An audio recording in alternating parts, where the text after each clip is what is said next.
Хятад өв соёл эд эдэлбэрээс монголчууд бидний ахуйн хэрэглээнд эртнээс нэвтэрсэн олон зүйлсийн нэг нь сампин юм. Харин сампины Монгол төдийгүй Азийн бусад оронд ч түгэн дэлгэрсний нэг жишээ нь Япон сампин болох сорабан билээ. Сампин гэдэг нь хятад хэлний свампан буюу тоо бодох хавтан гэсэн утгатай үг юм. Харин сорабан нь энэхүү хятад сампингийн ерөнхий зарчимдэр үндэслэн Япон ард түмний хэрэглээнд 16 дугаар зуунаас нэвтэрсэн байна. Нэрний хувьд ч свампан нь яван явсаар сорабан болсон нь энэ ажээ. Эртний хятадын эдийн болон оюуны соёл Азийн улс орнуудаар ихээхэн хэмжээгээр түгэн дэлгэрчсэн нэг нь сампин байгаа юм. За сампинг 500 жилийн өмнө японочууд авч хэрэглэхдээ эрхний бүтцийн хамгийн оновчтой хэлбэрээр өөрчилж тооцооллын талаас илүү хувийг хүний оюун ухаанд тооцсон боддог.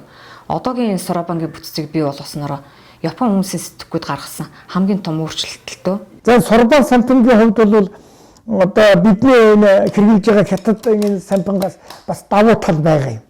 Өөрөөр хэлбэл энд хоёр эрх хийж өгөөг. Энэ хоёр эрх нэг эрх нь ер нь ашигладаг. Хятадууд ч ашигладаг, бид ч ашигладаг монголчууд. Тэгэхээр одоо энэ нэг эрхтэй болгоно гэдэг чинь эдийн засгийн хувьд ч бас энэ тоо хийхэд хүртэл одоо хоёр эрх чинь заримдаа давхар гүйх явдал байдаг шүү дээ. Ингээд их ашигтай. Одоо нэг өсний одоо дэвшил гэж үзэж байгаа юм.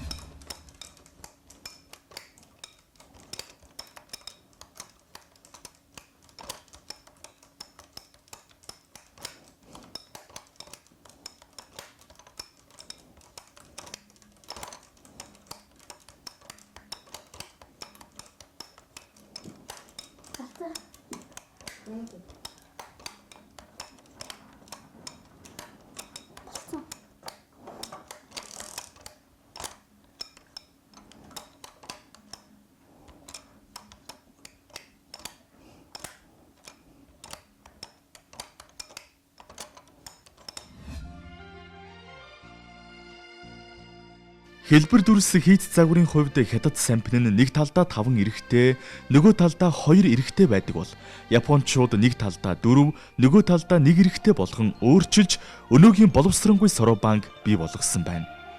Түүнчлэн сорабан нь нэгт, 10-т, 100-т, 1000-т, түмд, бумтын оронг илэрхийлэх ба аргачлалын тухайд бодолтыг цээжээр бодох бөгөөд ингэхдээ эрхий 7 хуруугаар эрхийг хөдөлгөн гүйцэтгэдэг.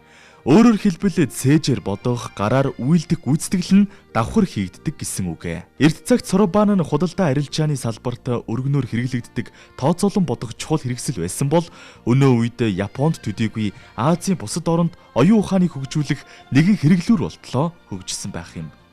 Өөрөөр хэлбэл японочууд сорабан сампинг анхан шатны сургуулийн хөтөлбөртөө багтааж, баг сургуулийн 3-5 дугаар ангийн сурагчдад заавал суралцах хичээлийн нэг болгон зөвлөжилжээ.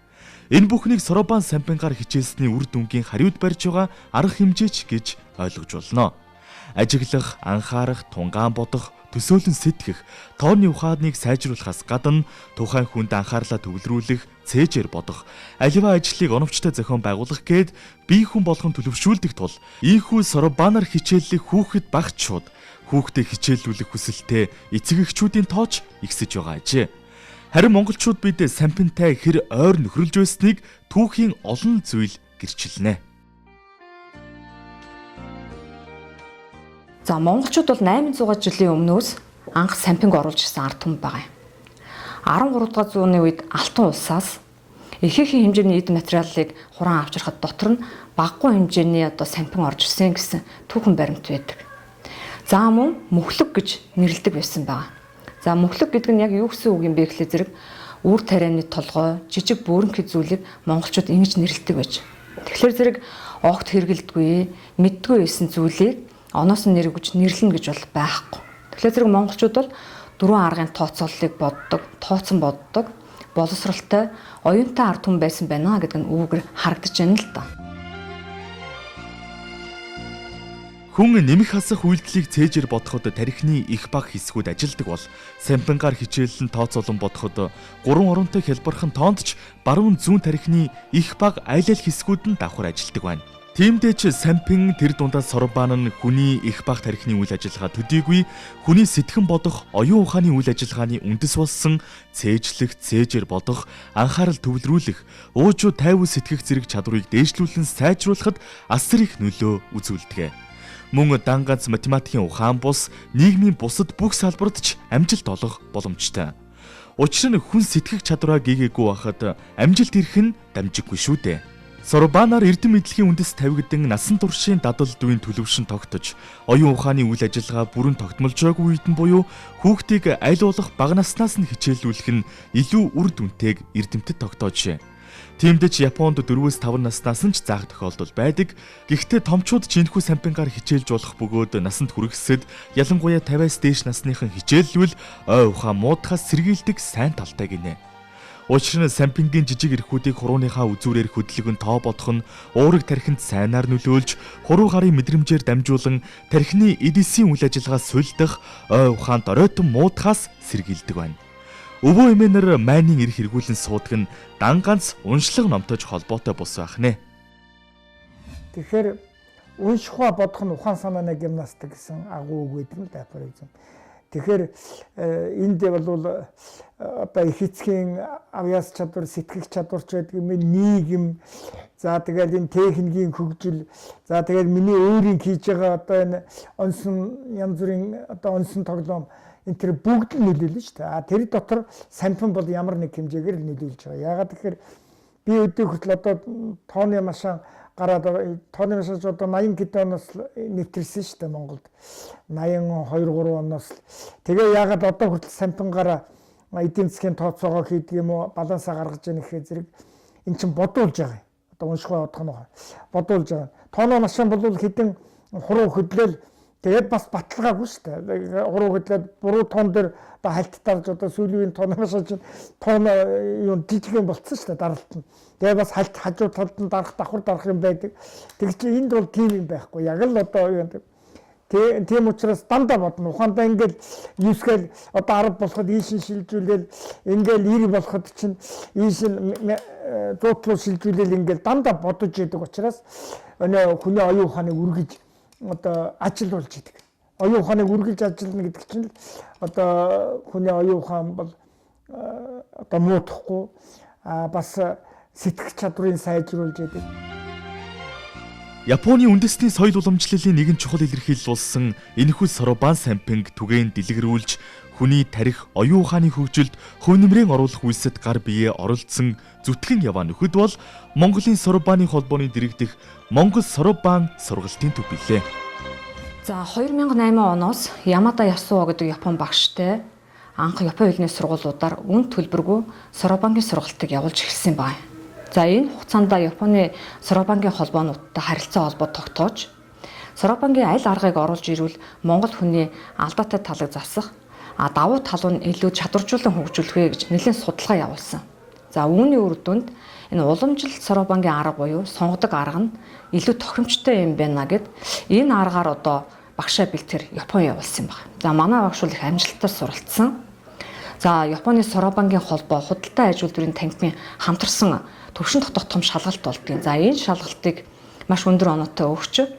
За олон улсын математик Сорбангийн холбооны Японы хорооноос олгодог одоо багшлах эрхийн дипломтой ийм өндөр ур чадвартай багш ирээд 2011 оноос албан ёсоор одоо үйл ажиллагаагаа явуулж эхэлсэн. За одоогийн байдлаар Монгол Сорбан сургалтын төв бол одоо 3 сургалтын газартай байж байна. За 3 салбарын одоо багш нарын чадрын төвшин адилхан, харилцааны соёл өндөртэй, одоо мэрэгжлийн багш нар. За манайх ч нь бол хамгийн гол нь Япон зөвлөх багштай ийм сургалтын газар байж байгаа. Яагаад яг Монгол Сорбанд явах болсон бэ гэхээр анх намайг ээж минь намайг хэлээ яв гэсэн. Тэгээ би Монгол Сорбанд анхаарал төвлөрүүлдэг мөн олон давуу талуудыг олгодог гэхээр нь явахыг маш их хүсээд тэгээ Монгол Сорбанд төвд ястаар надад маш их олон сайн үр дүн гарсан. Тэрнээс гэх юм бол би яг юмаа ихтэй их хаанг суул ханддаг бас тоондоо жоохон суул байсан болохоор яг Монгол Сорбанд явсан. Тэгтэл миний хаанг зан арилж юмд арай зэгцтэй нэмбэ ханддаг болсноор би Монгол Сорбанд явах илүү дуртай болсон. Тэгээд Монгол Сорбан төвдөө би цаашдаач одоо явна гэж боддог. Тэгээд яг Сорбан гарч ирэх үнэхээр дуртай. Одоо 3 хэмжээтэй эрхийн хуруугаараа дээш хүрээ мод руу ашиглаж өгөөд буулгахтаа 7 хуруугаар. Тэвлэгтэй ингэж тэвлэг.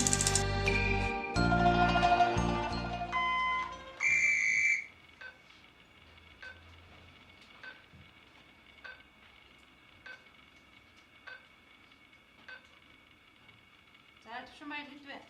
111. Зөв байна. 811. За зөв байна.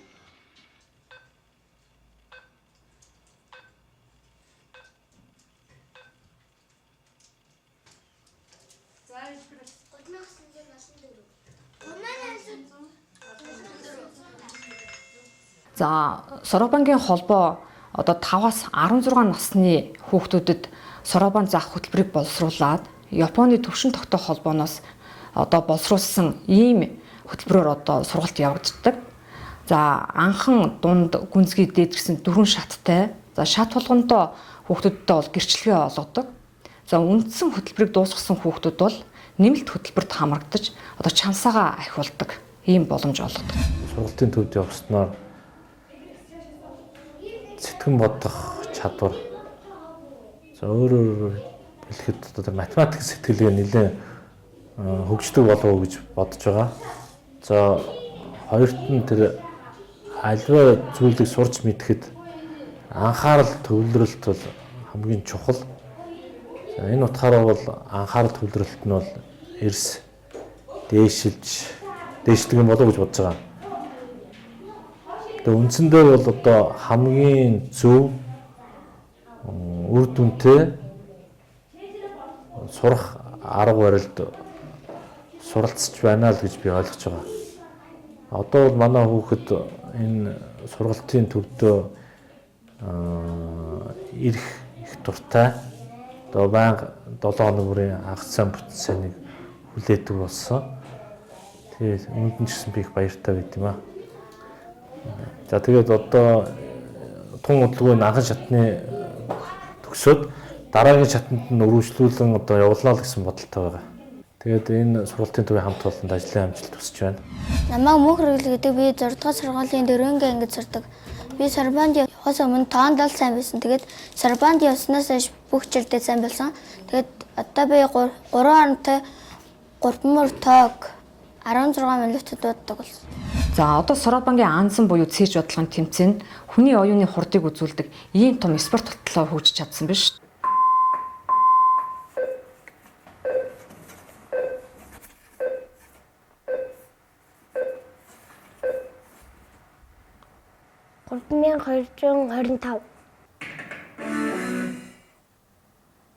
За орчин үед гар утас, тооны машин, компьютерыг өргөн хэрэглэснээр хүний уурга тархины үйл ажиллагаа алдагдаж сэтгэн бодох чадвар муудж байгаа энэ үед бол оюуныг хөгжүүлэх дасгалыг тогтмол хийх нь одоо усаагаар нэг адил хэрэгцээтэй зүйл болоод байна л да. Ер нь одоо ямарваа нэг шин дэвшил ямарваа нэг юм бол ээр их тал мөн сөрөг тал заавал байж байдаг.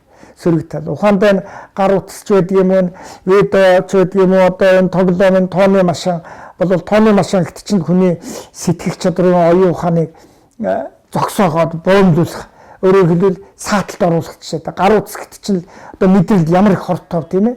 Тийм. За тэгэл одоо нэг видео тоглоом PC ч байдаг юм уу, Facebook энэ төр чинь бас сөрөг тал бас ихтэй байж сөрөг тал.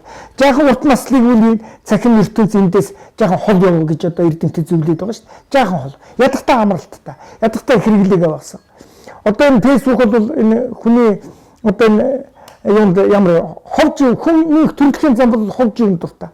Тэгэхээр тэр ховж юм дуртай учраас л Facebook-ыг хэрэглээд байна шүү дээ. Тэгээд тэрний давталтаа донтцсон. Тэгэхээр би ягаад энийг яриад энэ Сорбон сампангаас хамаагүй яриад оноо гэхээр зэрэг энэ Сорбон сампан бол хоцрогдсон биш ээ. Энэ сампан бол хоцрогдсон биш. Таны энэ одоо сааталд ороод байгаа, хөгшрөлтөнд ороод байгаа энэ одоо яны чинь сэргээж өгч байгаа. Ухаанд сэргээж одоо. Тийм учраас л энэ Сорбон сампанг нэвтрүүлнэ гэдэг чинь Монголын хүүхд залуучуудад их ашигтай гэж бодоод байгаа. Тийм учраас дэмждэг ашигтай. Энэ одоо энэ янз бүрийн одоо саатал энэ уламжлал шинчил гэж нэг бүр хос үг гэдэг юм л да. Уламжлал орхиж болохгүй. Тэгтээ уламжлал гэж шинчилгээ орхиж болдог. Тэгэхээр шинчил гэж байгаа ингээд тооны машин одоо авахтаад тэгээд уламжил энэ сампин одоо энэ бусад юм орхивол тэгээд өрөөсгөл тэр бол дэвшил болж чадахгүй, хөгжил болж чадахгүй. Тэр талаасаа бол энэ сампин, энэ сорбан сампин энэ тэр бол үнэхээр хэрэгтэй. Энэ бол хоцрогдол биш. За Соробангийн дасгал нь хүүхдийн оюуныг хөгжүүлэхийн хажуугаар маш олон чадварыг зэрэг олгодгоор бусад одоо сургалтын аргуудаас үнэхээр хосгүй давуу талтай байдаг. Одоо манай хүүхд чинь юу штэ нэг жоохон тийм докторгүй жоохон тийм хөдөлгөөнтэй хүүхд байсан. Тэгээ одоо бол ер нь өглөө цэцэрлэгтээ явахдаа машиндаа суугаад ээжээ та надаа хүрдээ асуугаач. Ээж би тоогоо бодё гэл тий. Тэгээд айгүй тийм дуртай. Тэгээд дээр нь тэр дуртай байна гэдэг чинь хүүхэд нөгөө тоогоо айгуусан ойлгоод байна гэж би бодоод байна. Тий. Тэгээд айгүй ер нь их тоон дуртай. Юм л бол ээжээ би тоогоо бодъё, сорбана хий гэж дандаа ярьдаг болсон. Багш нартаа бас баярлаа гэж би хэлмээр байна. Хүүхдүүдтэй маань ингээд айгүй маш их тулж ажилладаг. Энэ бол яг ингээд миний хүүхд төр айгүй сайн мэдрэгдэж байгаа. Тийм болохоор үнэхээр бүр сайн гэж бодож байгаа. Одоо ер нь тууштай явуулна. За тэгвэл багш нь самбар дээр тоогийн бичсэн байна. За мэндэ эргэж хараад тэгвэл дахиад бодъё.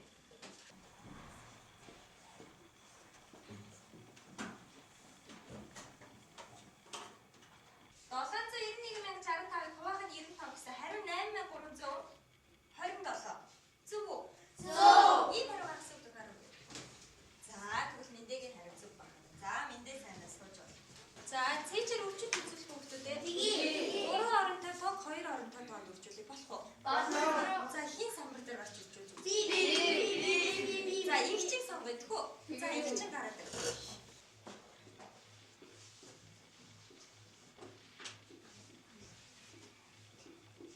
За багш нь тэгвэл 3 оронтой тог 2 оронтой тоонд үржүүлэх биччихлээ. За тэгвэл инхчин эргээд хараарай.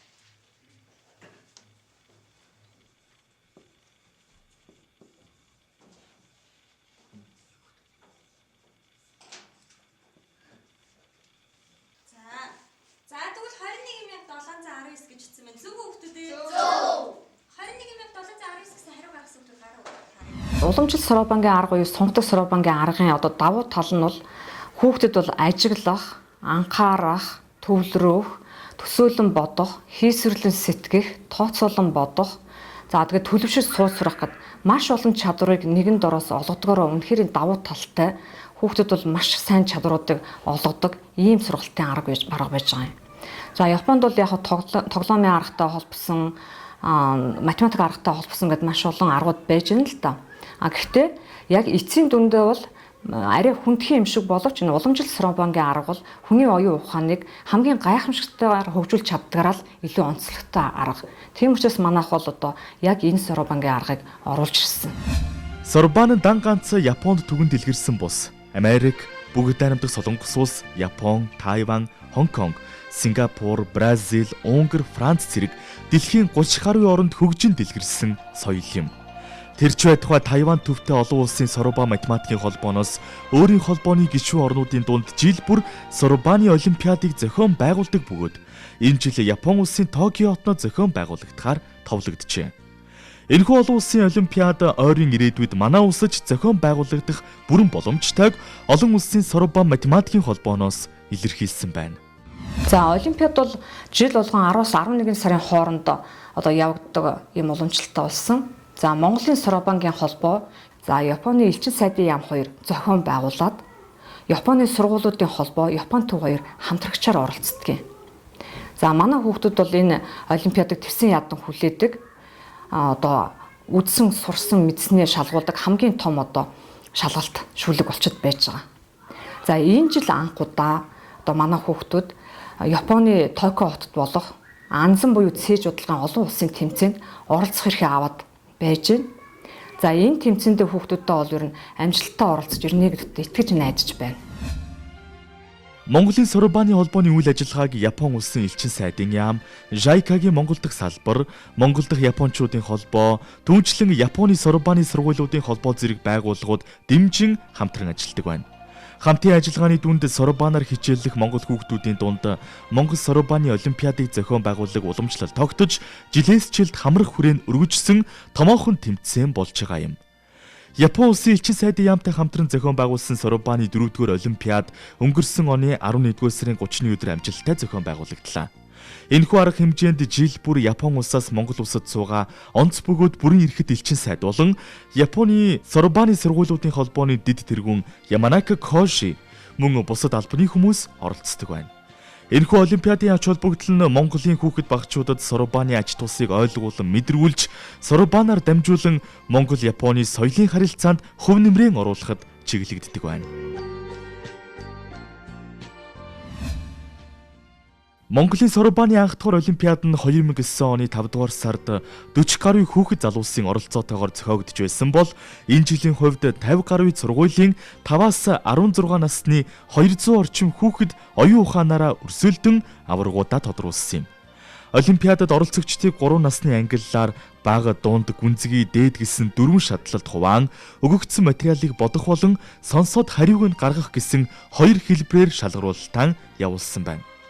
Харин шалгаруулалтын журам нь өгөгдсөн бодлогуудыг хэн хамгийн богино хугацаанд алдаа мадаггүй зөв бодсон нь ялагч болдог бол энэхүү бодлого нь Япон сургуулиудын холбооноос Япон стандартын дагуу битүүмжлэгдсэн хэлбэрээр зөвхөн шалгаруулалтын өмнө задлагддгаараа нууцын зэрэглэл нь оршино. За методын зам бол бүх хүүхдүүд авах хэрэгтэй. 5-6 настай хүүхдүүдээс бусд нь бүгд авах тийм үү? За тэгвэл одоо 5-6 настай хүүхдүүдийн бодлогын хүчин задлалаа шүү хараа.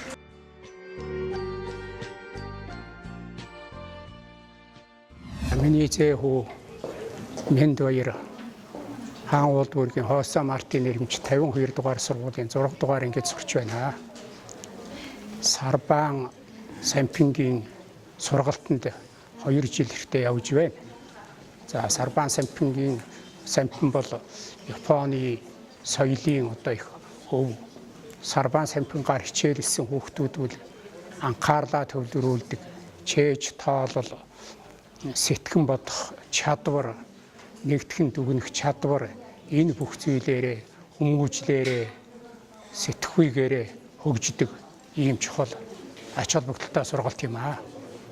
Ингээд Сарбан сампингийн сургалтыг бид сонгон аваад хүүхдэд хичээлүүлж байгаа. За хүүхдүүд өөрөө маш сонирхолтой. Манай хүүхдийн Сарбан сампингийн сургалтын багш Ундрия багш маш итгэвч зүтгэлтэй сайн ажиллаж байгаа. За манай хүүхдүүд бүх хичээлдээ маш их анхааралтай суралцж байна. Сурлагын чанар нь эрсдээшилж байгаа. Өнөөдөр Сарбаны 4 дахь олимпиад явагдаж байна. Энд манай хүү орж байна. Бид эцэг эхэн, эмээ өвөө, ах дүүнэр нь маш их баяр баясгалантайгаар хүүхдэд оруулж байгаа. За манай хүүхд анзаан чээж тоололдоо одоо маш их сайн сурч байгаа. Ингээд цаашдаа одоо бид энэ талаар их анхаарч байна. Ингээд манай Монголын Сарбаны холбоо түүний сургалтын багш нар маш идэвхтэй ажиллаж байна. Ингээд цаашдаа одоо энэ Сарбан сургалтанд улам их амжилттай үр хөвгтэй сургахыг үнсүүдэд одоо уриалж байна да. Тэмцээнд оролцогчдыг гарын бэлгээр урамшуулахаас гадна шилдэгүүдийг Монголын Сорубаны холбоо болон Япон сургуулиудын Сорубаны холбоо мөн Японы Сорубаны сургуулиудын холбооны нэрэмжит шагнал хүлээж байдаг байна. Энэ бол тэдний оюуны их хөдөлмөрийг үнэлэх том шалгуур, харин оролцогч хүүхдүүдийн чадваранд цэгнэх нэгэн шат юм аа. Намаа ганц чимэг гэдэг би 45 дугаар сургуулийн 6-р ангид сурдаг. Би энэ жил Монгол Сарабангийн 4-р олимпиадад алтан медаль авсан. Сарабанд явснаас хойш миний ойд ихтэлт маш их сайжирч хичээлдээ сайжирсан. Мөн би өмнө нь олимпиадад ороод ерөөсөө тэнцэхгүй байх гэж боддог байсан. Тэгээд Сарабанд явснаас хойш өөртөө ихтэй болж би олон олимпиадад орж шагнал авсан. Одоо Японд олох Анзангийн олимпиадад оролцохоор би бэлтгэж байгаа. 16 дугаар зуунаас улбаатай Япон соёл, оюун ухааны шидэт эм та бидний хэрэглээнд ийхүү нэвтрлээ. Техник технологид найдан сэтгэл амьрлах бус өөрөө өөрийгөө оюун ухаанаа үргэлжийн залуу сэргэлэн байлгах Японуудад таач бас суралцаарай. Чадахгүй байна гэж шантрах биш, чаддаг болтлоо хийцгээе.